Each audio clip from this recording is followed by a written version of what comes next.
Ya, dan kita sudah terhubung kembali dengan analis Berita Satu yang juga pakar hukum pidana, Jamin Ginting. Selamat pagi, Pak Jamin Ginting.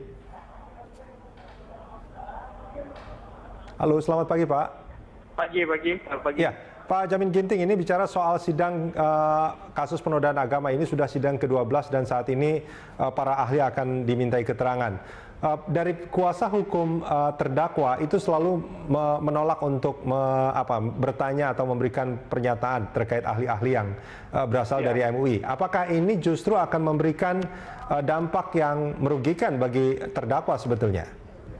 Ya, seharusnya sih memang dalam ketentuan pasal 185 ayat 6 itu ya, ayat huruf D itu, kalau ada saksi-saksi yang menerangkan bahwasanya dia memiliki latar belakang afiliasi dengan pihak-pihak tertentu yang dari para pihak, tentunya keterangannya itu sulit untuk bisa diterima netral.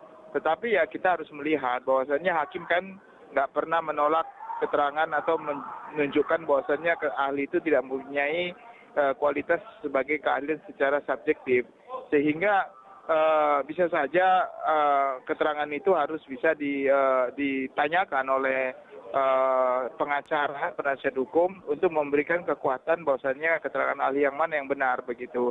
Nah, kesempatan yang diberikan kepada pengacara tidak digunakan walaupun hakim sudah menyatakan bahwasanya ahli itu boleh dinyatakan sebagai ahli. Ini justru menurut saya mengurangi pembuktian daripada pengacaranya, merugikan dalam hal ini begitu.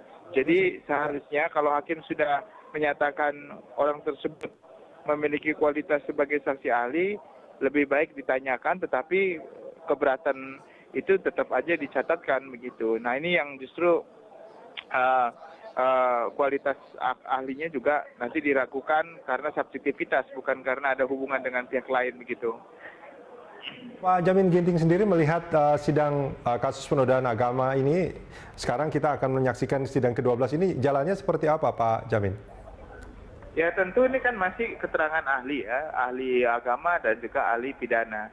Sepanjang ahli itu yang merupakan orang-orang yang memberikan keterangan BAP di penyidikan dan menyatakan terbukti, tentu ini kan sifatnya tendensius, tentu dia selalu memihak dan memberikan keterangan keahliannya untuk menunjukkan adanya pembuktian, dan itu jaksa memang sepakat untuk itu karena untuk memudahkan dakwaannya.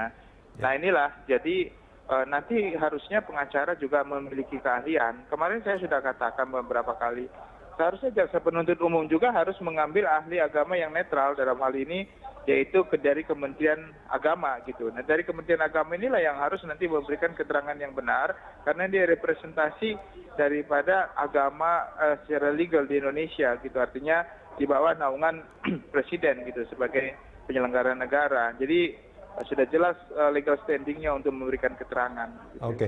Nah, ini kalau artinya boleh nggak kalau saya katakan, kalau ahli agama ataupun ahli hukum pidana yang diambil itu berasal dari lembaga yang terafiliasi dengan kasus ini objektivitasnya diragukan, seperti itu maksudnya? Ya, bisa jadi. Contohnya dia ahli dari MUI, sementara MUI mengeluarkan keterangan atau mengeluarkan pendapat tentang keagamaannya yang sudah menyimpulkan bahwasanya telah melanggar agama. Nah, ini kan justru tidak cocok, artinya tidak sesuai dengan kehendaknya itu. Jadi itulah yang makanya tidak objektif lagi nanti penilaiannya, karena dia ikut serta dalam mengeluarkan pendapat itu sendiri kan, sama-sama. Masa kan dia bertolak belakang dengan pendapat yang sudah pernah dikeluarkannya gitu. Nah, nanti ketika ini kan saksi ataupun ahli yang accat seperti itu ya Pak Jamin Ginting ya. Nanti kuasa hukum dari terdakwa tentunya harus bisa menampilkan ahli-ahli pidana maupun bahasa maupun agama yang bisa meringankan terdakwa. Ya itu nanti kan namanya ada waktunya kan, hukum acara pidana itu kan memberi kesempatan kepada jaksa penuntut umum untuk membuktikan. Tapi kan belum waktunya penasihat hukum. Nanti kalau waktunya penasihat hukum, mereka juga akan menghadirkan ahli-ahli bahkan ahli fakta yang meringankan.